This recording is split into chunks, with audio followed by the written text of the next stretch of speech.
မာလေးဒီနေ့ဆေးရုံဆင်းမှာဆိုတော့တွားကြိုရမယ်ပြီးတော့ရင်းနေအရန်ခုန်နေတယ်ဗျာဘာကြောင့်လဲဆိုတော့ကျွန်တော်သူ့ကိုချစ်တဲ့ကြောင်ဒီနေ့ပဲဖွင့်ပြောတော့မယ်ဗျာ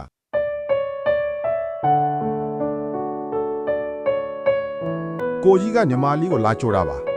တွားရအောင် ကားပေါ်တက်လီအကိုတို့တနေရာမှာအေးစစ်စစ်စကားပြောရမှာ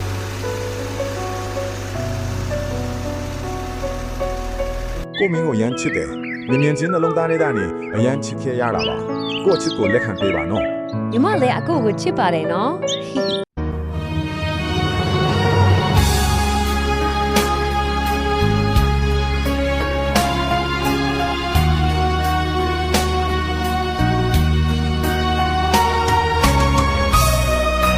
အကိုစားဖို့အတွက်နေ့လည်စာလာပို့ပေးတာလက်ရမကောင်းရင်မဆူရဘူးနော်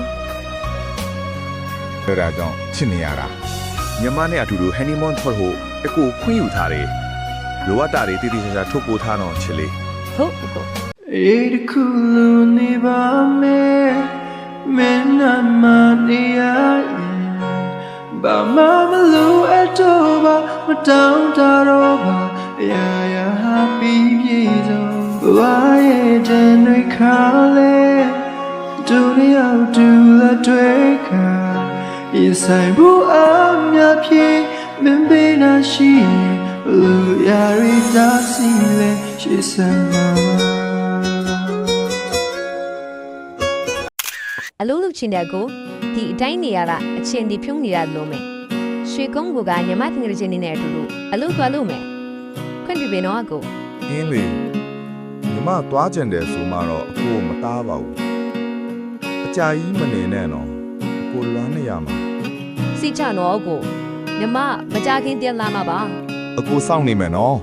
မကြာခဏလည်းဖုံးဆက်ပါညီမအတန်လေးနေ့တိုင်းကြားချင်တယ်ဖုံးညှော်နေမယ်နော်